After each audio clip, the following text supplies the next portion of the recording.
오늘 이 시간 말씀의 제목 함께 읽어보도록 하겠습니다. 평화, 나는 어떤 모습이었는가? 평화, 나는 어떤 모습이었는가? 네, 성령의 열매 세 번째 화평의 열매 그 주제를 가지고 말씀을 전하도록 하겠습니다.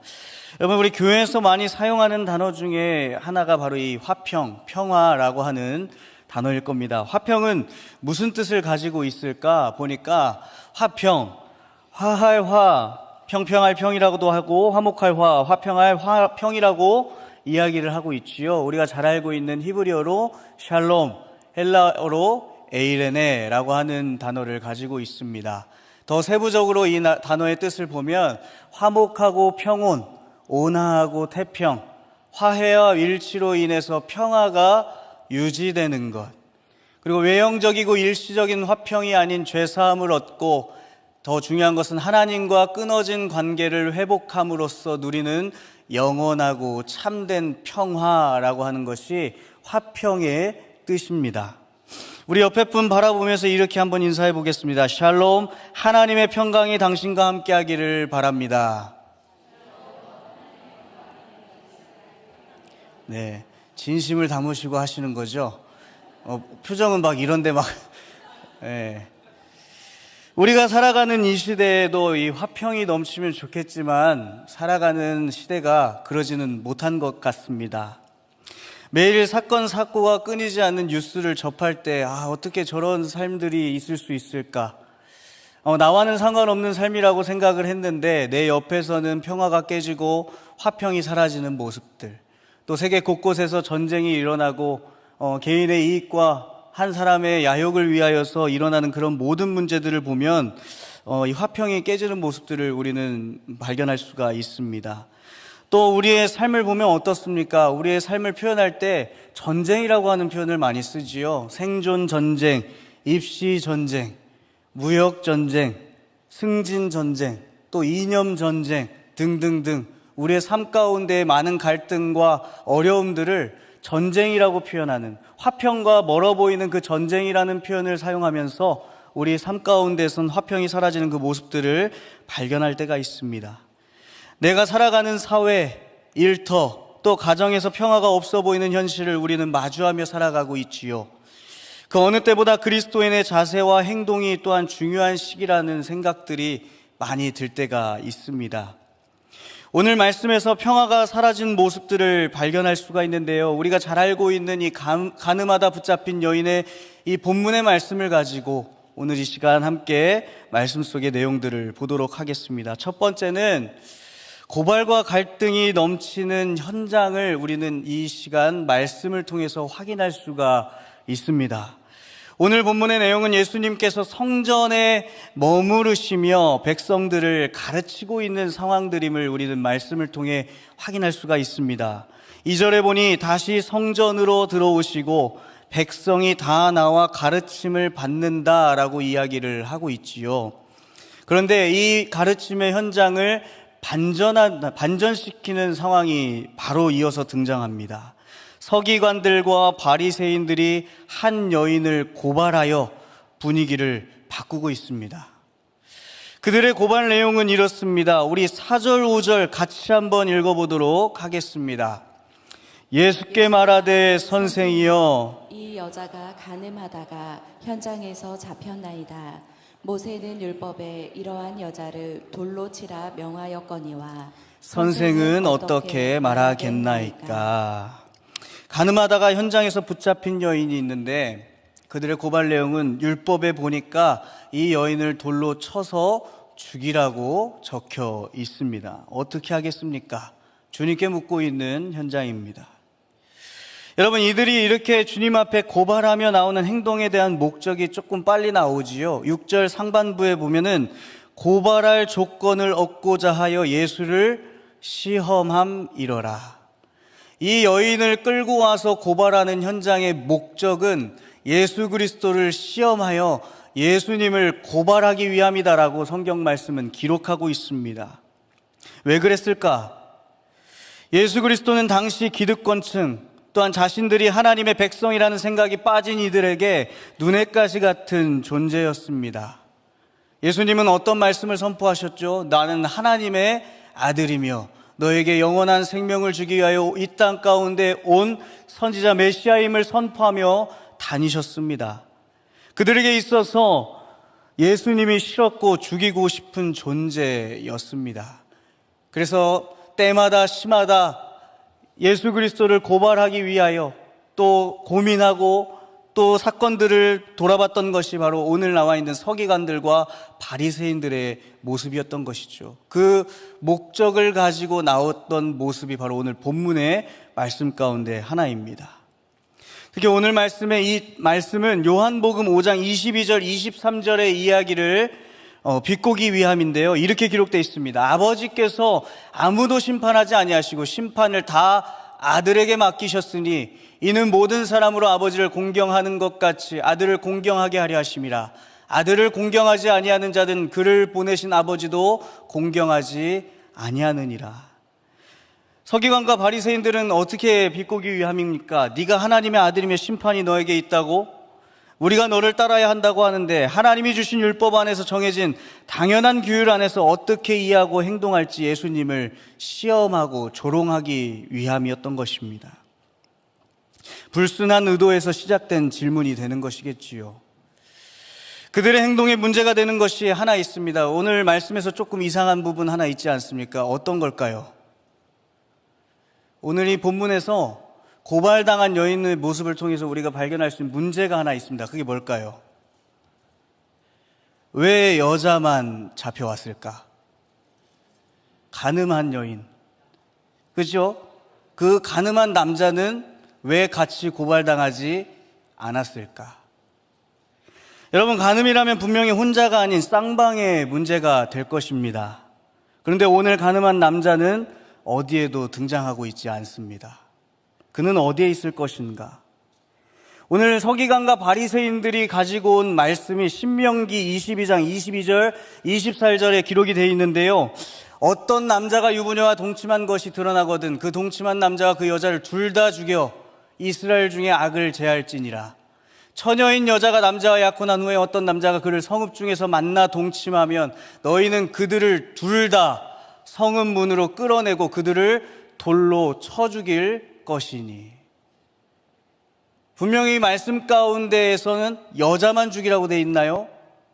남자도 같이 죽여라. 간음은 남녀 둘에게 문제가 있음을 율법은 밝히고 있습니다. 신명기 22장 간음에 대해 기록하는데 오히려 남자의 죄가 더 크고 더 두드러진다라고도 말씀을 하고 있습니다. 여기서 이 부분의 다수의 학자들은 예수님을 시험하기 위해 그 남자는 바리새인과 서기관들이 석방하고 여인만을 데리고 왔다는 것입니다.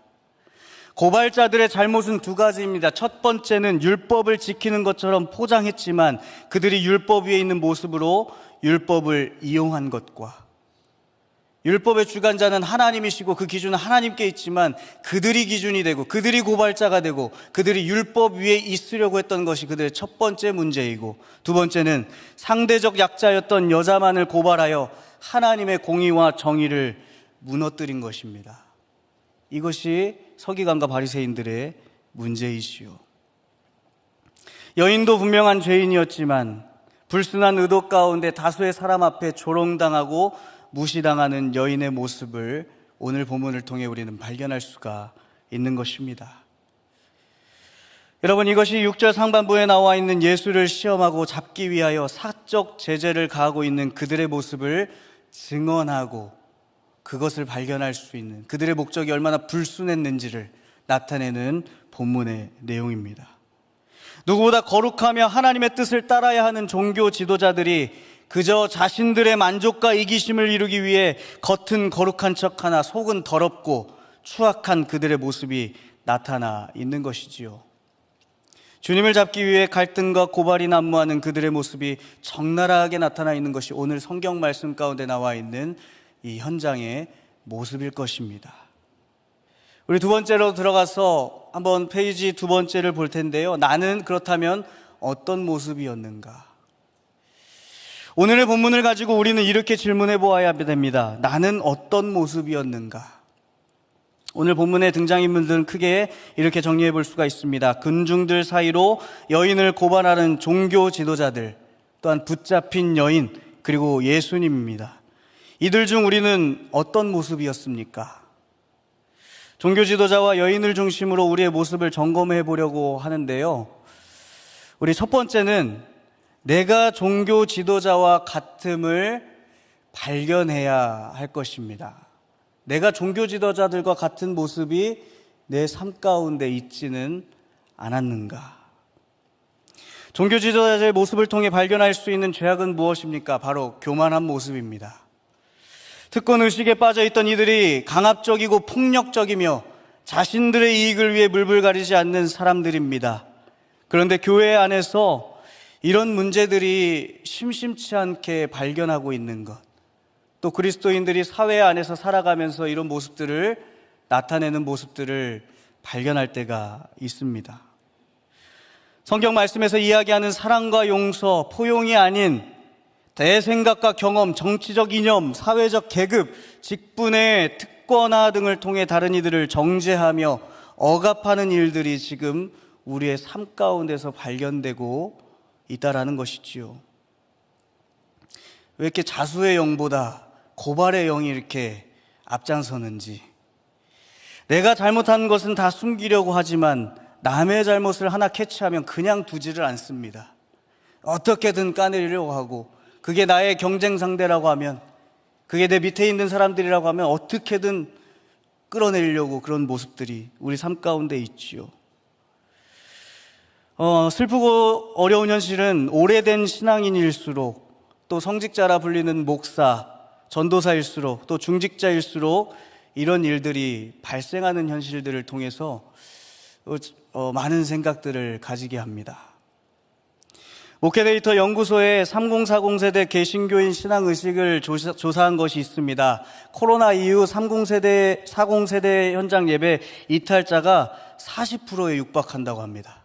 코로나 이후에 3040 세대가 이제 난 더 이상 교회를 다니지 않을 거예요 라고 얘기하는 사람들이 40%.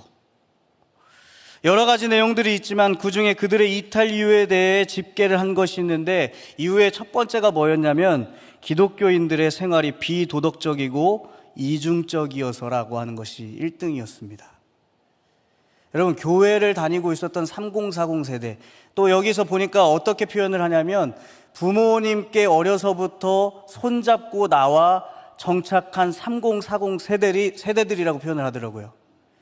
그러니까 어렸을 때 부모님 손을 잡고 교회에 당연하게 나왔던 그 세대, 저와 같은 세대들이죠. 그 세대들이 교회에 정착하지 못하고 교회를 떠나는 이유가 기독교인들의 생활이 비도덕적이고 이중성. 여기에서 주목해 볼 것이 바로 이 기독교인들의 이중성입니다. 이중성. 앞과 뒤가 다르다는 것. 다시 말하면 거룩한 척 하지만 뒤에서는 다른 모습을 보이고 있는 모습에 회의감을 가졌다라는 것이죠.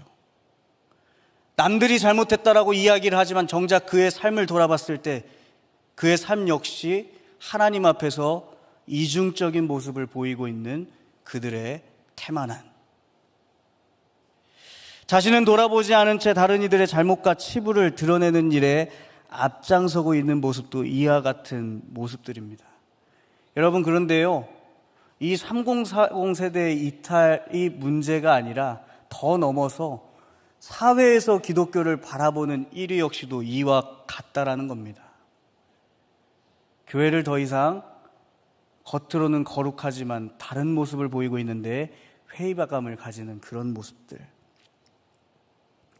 제가 청년 때의 일입니다. 다들 제가 청소년 때 거룩할 것 같고 부모님 속 안 썩일 것 같고 그렇게들 말씀해 주시는데요, 감사합니다. 근데 저는 쉽지 않았습니다. 청소년식이. 교회를 열심히 다니지 않았고요.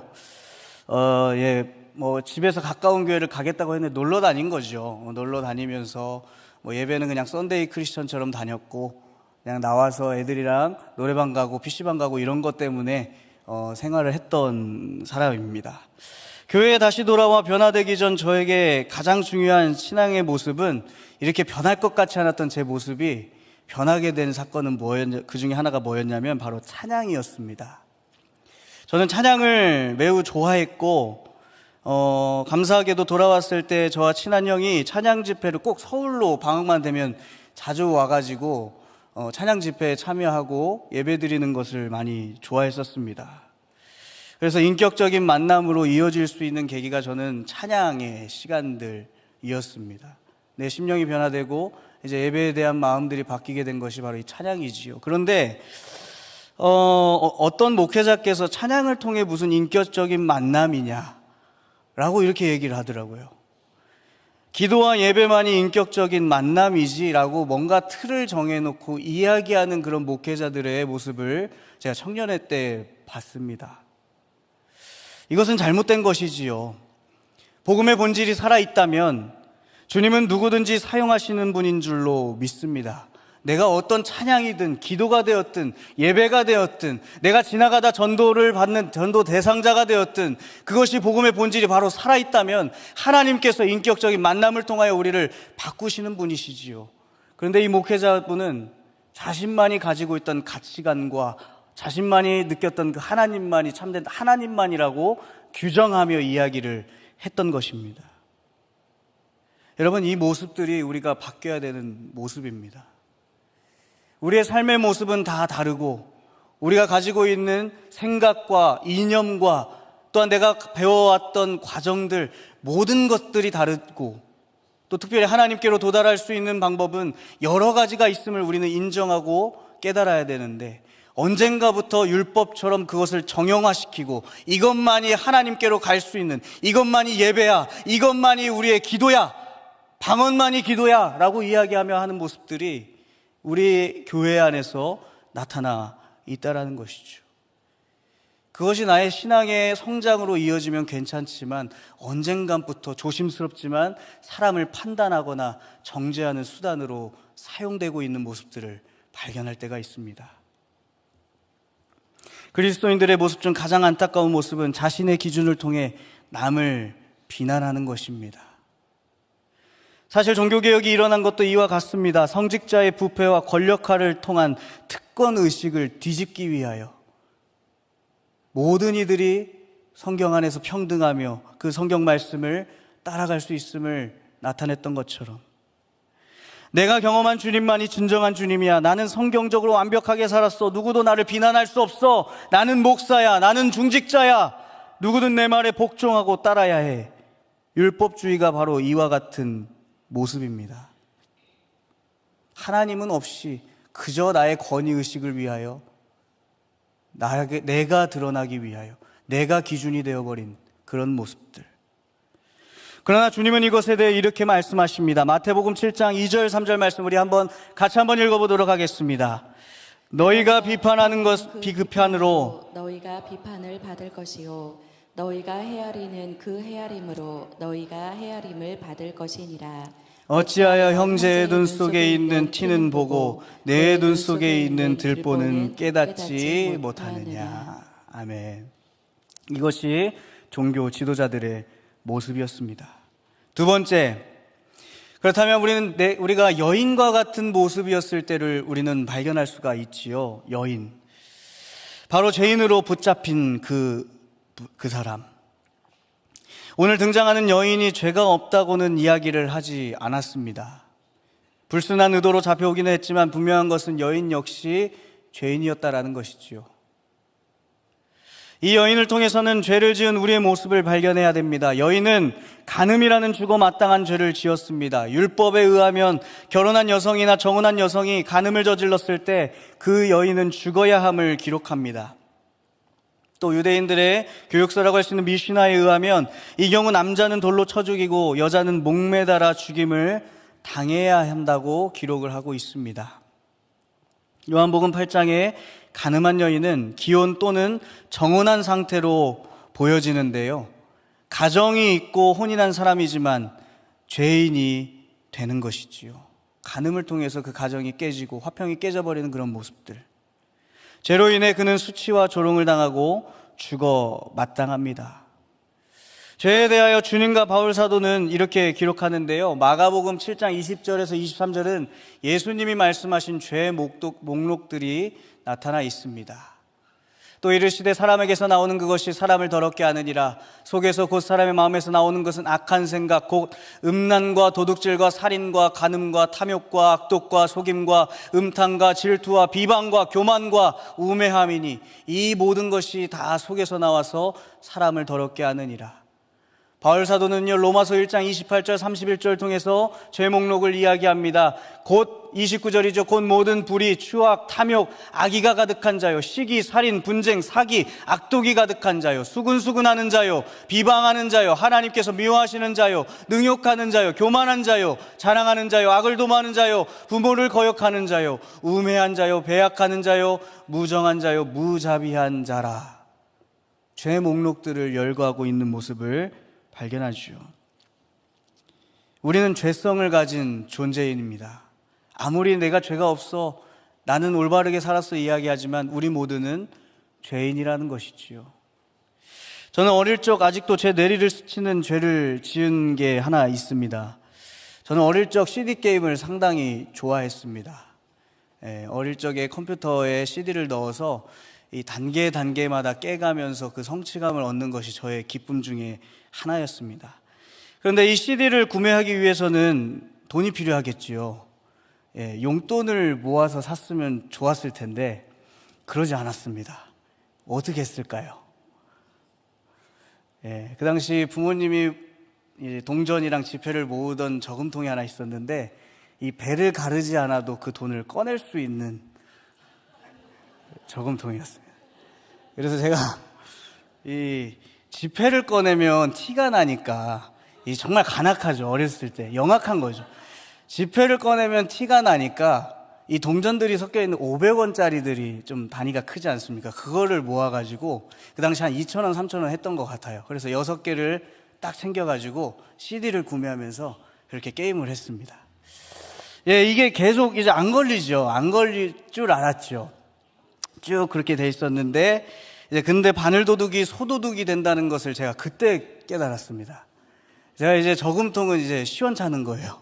그래서 어디를 제 시선이 향했냐면 어머니의 가방을, 가방 속에 있는 지갑을 손대기 시작했습니다. 근데 제가 정말 지금 생각하면 감사한 게 제가 좀 빨리 걸렸습니다. 그거를 아버지한테 딱 걸려가지고 제가 예전에 살던 집 뒤에 이제 나무들이 많은데 이 회초리를 꺾어가지고 엄청 혼나고 속옷바람으로 바깥에 쫓겨났던 적이 있습니다. 그래서 수치와 비방을 그때 혼났기 때문에 여러분들 제가 오늘 이렇게 강대상에서 만날 수 있는 것, 뉴스에서 만나지 않고 저를 만날 수 있는 것이 큰 은혜입니다. 여러분, 죄는 이렇습니다. 제가 어릴 적에 겪었던 이 경험은 저를 올바르게 크게 할 수 있는 밑거름이 되었던 것이죠. 이게 만약에 제가 걸리지 않았다면 어땠을까요? 계속 죄는 커지면서 불어났겠지요. 자꾸 커지고 전가되며 결국에는 우리를 어디로 인도한다고 성경은 이야기합니까? 사망으로, 죄값이 사망으로 이어진다라고 이야기를 합니다.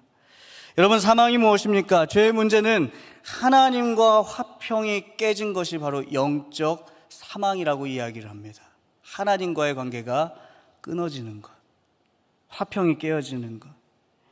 요한일서 3장 8절에 보니까 이렇게 기록합니다. 죄를 짓는 자는 마귀에게 속하나니 마귀는 처음부터 범죄함이라. 하나님의 아들이 나타나신 것은 마귀의 일을 멸하려 하심이라.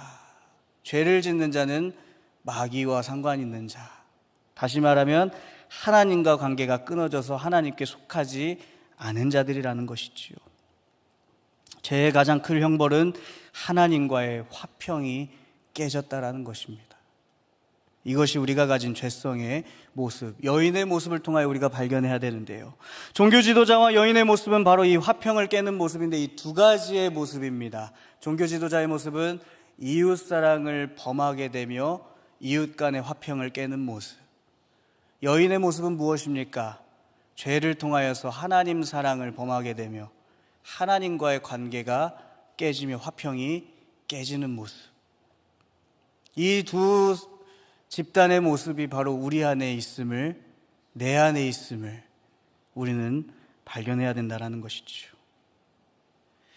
다음으로는 그렇다면 예수님은 이들에게 어떻게 하실까? 예수님의 선택은 침묵과 용서였습니다. 이런 갈등과 어려움 속에서 주님은 어떤 모습을 보이셨냐? 우리 6절 말씀 같이 한번 읽어보도록 하겠습니다. 그들이 이렇게 말함은 고발할 조건을 얻고자 하여 예수를 시험함이러라. 예수께서 몸을 굽히사 손가락으로 땅에 쓰시니. 여러분, 이 고발한 현장 가운데서 예수님의 행동을 우리는 바라볼 필요가 있습니다. 어떻게 하시고 있지요? 무릎 꿇고 땅에 무언가를 쓰셨다라고 되어 있지요. 이것은 주님께서 그들의 물음에 침묵으로 응답하셨다라는 것입니다. 침묵하십니다. 당장에 답을 하지 않으시고, 그러면서 한 행동을 하시는데 땅에 무언가를 쓰셨다는 것입니다. 주님께서 정확히 무엇을 썼는지는 성경에서는 알 수는 없지만 고대 사본을 통해 고발한 이들의 죄목을 적었다, 그들의 고발에 대한 반박 내용을 적었음을 추정합니다. 추측합니다. 그러나 정확히 무엇을 쓰셨는지는 알 수가 없지요. 그런데 이 땅에 쓰셨다라는 내용이 8절에도 반복이 됩니다. 여러분, 이 쓰다라고 하는 동사는 신약 성경에서 유일하게 이 본문에서만 등장을 합니다. 그렇다면 구약에서는 어디에서 등장할까? 출애굽기 31장 18절과 신명기 9장 10절에 기록된 것을 우리 함께 볼 텐데요. 출애굽기에는 여호와께서 시내산 위에서 모세에게 이르시기를 마친 때에 증거판 둘을 모세에게 주시니 이는 돌판이요 하나님이 친히 쓰신 것이더라. 신명기 9장 10절, 여호와께서 두 돌판을 내게 주셨나니 그 돌판의 글은 하나님이 손으로 기록한 것이요 너희의 총회 날에 여호와께서 산상불 가운데서 너희에게 이르신 모든 말씀이니라. 예수님께서 율법을 만드시고 십계명을 기록하신 하나님의 모습을 나타낸다라고 해석하고 있습니다. 이 쓰다라고 하는 표현을 통하여서. 그럼 뭘까요? 예수님의 이러한 행동은 예수님의 신적 권위로 이 문제를 해결하게 될 것을 암시하고 있는 것입니다. 율법을 통해서 하나님의 기준과 우리의 죄를 깨닫고 의와 공의를 실현했듯이 이 여인을 통한 이 죄에 대한 심판과 정죄는 오직 예수 그리스도 한 분께만 있음을 나타내고 있는 표현인 것입니다. 정죄의 주관자는 하나님 예수 그리스도 한 분뿐임을. 침묵으로 그들의 물음에 응답했습니다. 7절에 무응답이자 고발자들은 계속 질문합니다. 그러자 주님께서 이렇게 대답하시죠. 너희 중에 죄 없는 자가 먼저 돌로 치라. 이 이야기를 들은 이들의 마음이 어땠을까요? 그들의 거짓된 고발로 율법을 이용했던 모습이 떠오르는 자들도 있을 것입니다. 오늘 아침에 지었던 죄가 기억날 것이며 또 회중에 풀려난 간음을 저지른 남자도 있지 않았겠습니까? 그 남자는 어땠을까요? 자신도 죄인임을 깨닫고 그의 마음 가운데 수치와 죄가 역시 생각났을 것입니다. 주님께서 모든 인간의 죄성을 밝히시고 똑같이 수치를 드러내신 것입니다. 상황을 역전시켜 버리십니다. 여인만이 수치와 고발당하고 있는 현장 가운데서 이제 너희 역시도 죄인임을 깨달으며 너희의 수치를 드러내며 그들을 돌려내시지요. 8장 9절에 보니까 그래서 그들이 이 말씀을 듣고 양심의 가책을 느껴 어른으로 시작하여 젊은이까지 하나씩 나가고 오직 예수와 그 가운데 섰는 여자만 남았더라. 우리 자신의 모습을 돌아보며 정죄가 아닌 권면을 통해 하나님의 은혜를 발견해 나가는 우리가 되기를 바랍니다. 수치와 외면당한 여인을 긍휼히 여기시며 하나님께서 수치와 억압을 벗게 하셨습니다. 여러분, 이 상황 가운데서 우리 여인의 입장으로 다시 한번 돌아가 보겠습니다. 자신을 짓누르고 수치를 준 모든 것이 사라지고 어떻게 됐다고요? 오직 주님과 여인만 남게 되었다라고 이야기를 합니다. 여러분, 우리 조용히 주님 앞에 나와 회개로 기도할 때 어느 순간 기도하신 분들은 아실 겁니다. 뭔가 모르게 잠잠하고 나와 주님만 남아있는 그런 순간들을 느끼신 분들도 계실 겁니다. 어떻습니까? 잔잔함이 찾아올 때 평안함이 생기게 되는 것이죠. 나의 모든 수치와 죄를 결박을 풀어주신 그 주님의 은혜. 억압과 수치가 사라진 그 자리에서 주님은 여인에게 이렇게 말씀하십니다. 대답하되 주여 없나이다. 예수께서 이르시되 나도 너를 정죄하지 아니하노니 가서 다시는 죄를 범하지 말라 하시니라. 주님께서 그 여인의 수치와 부끄러움을 걷어내 주신 뿐만 아니라 나도 너를 정죄하지 않는, 용서할 테니 다시는 범죄하지 말라. 이것은 죄사함 받아 다시 거듭났으니 하나님의 자녀로서 살아가도록 여인에게 주님은 말씀하고 계신 것이죠. 여러분, 죄의 심판과 용서는 오직 예수님의 신적 권위임을 믿습니다.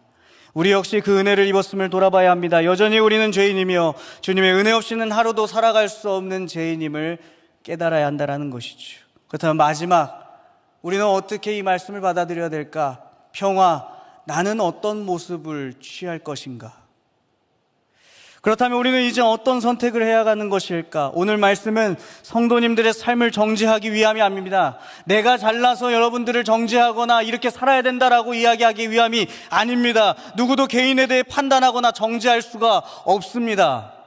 오늘 말씀을 통해서 저를 포함한 우리는 과연 어떤 모습으로 살아왔는지, 그리고 앞으로 어떤 모습으로 살아갈 것인지를 우리는 이제 주님 앞에 잠잠히 묻고 선택해야 됩니다.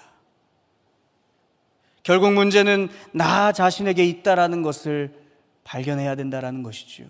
나에게 문제가 있다. 내 스스로 내 자신을 발견하고 깨닫고 하나님 앞에 자복하여 무릎 꿇는 심정으로 나를 돌이키는 것입니다. 그리고 화평을 이루신 예수님처럼 닮기를 결단해야 하는 것이죠. 우리는 이것을 성화라고 이야기를 합니다. 여러분, 성화라는 것은요, 하나님의 자녀가 된 자가 거룩한 자로 변화되는 과정입니다. 죄로 인해 상실된 하나님의 형상을 회복시켜 나가는 과정입니다. 하나님의 형상으로 지음을 받았던 우리들이 죄로 인하여 사탄의 자녀가 되었던 그 모습을 다시 버려버리고 다시 거듭나서 하나님의 형상을 회복하는 과정, 그것이 바로 성화의 과정. 결국 그게 무엇이냐면 그리스도의 형상을 닮아가는 과정이라는 것입니다. 여러분, 우리가 다시 화평을 되찾는 것은 우리의 힘과 노력으로 되는 것이 아니라 우리가 그리스도의 힘입어 거듭난 그 사실을 깨닫고 하나님의 자녀로서 다시 한번 이웃사랑과 하나님 사랑을 생각하며 우리가 그 모습으로 나아가야 되는데 있다라는 것입니다. 그리스도의 형상 닮아가는 과정은 무엇입니까? 고난의 길이 나에게 다가온다 할지라도 자기 희생의 길이 될 수도 있습니다. 섬김의 길이 될 수도 있습니다. 나의 낮아짐의 길이 될 수도 있습니다. 결국 교만함이 아니라 겸손함으로 하나님 앞에 나오는 것. 조금 마음에 들지 않는 지체가 있습니까? 가만히 침묵으로 그를 위해 중보해 보는 것은 어떨까요? 오늘 주님께서 앉아서 무언가를 쓰셨던 것처럼, 그렇다고 막 욕을 쓰거나 그러진 마시고요, 나에게 주셨던 감사, 또 내게 내 마음을 다스릴 수 있는 성경 구절을 써본다든지 조용히 기도 제목들을 써보며 내 마음을 달래보는 것이죠. 기도하며 긍휼함을 간구하며 겸손함으로 하나님 앞에 바로서 용서의 마음에 이르는 우리의 모습이 되어야 할 것입니다. 사랑하는 성도님들, 화평이 깨지는 이 시대, 그리스도인의 역할이 무엇보다 중요합니다. 여러분, 제가 이렇게 강대상에서 이야기하지만 이것은 분명히 어려운 일입니다. 내 것을 때로는 포기해야 될 수도 있고요, 때로는 내 것을 내어놔야 내가 낮아져야 되는 모습들이 있을 수 있습니다. 결단코 쉽지 않은 길이지요. 그럼에도 갈등과 분열에 앞장서는 우리가 아니라 하나님 앞에 새 사람이 된 우리들이 하나님 사랑과 이웃 사랑을 온전히 실천하여 하나님이 주시는 화평을 이루어내기를 주님의 이름으로 축복합니다. 내 생각도 때로는 내려놓고, 내 정치적 이념도 때로는 내려놓고, 내가 가진 것, 내 지위, 내 권위를 내려놓고 낮아짐의 모습에서 하나님 그리스도의 형상을 닮아가는 그 모습으로 온전히 화평을 이루어 나가는 주체가 되시기를 주님의 이름으로 축복합니다.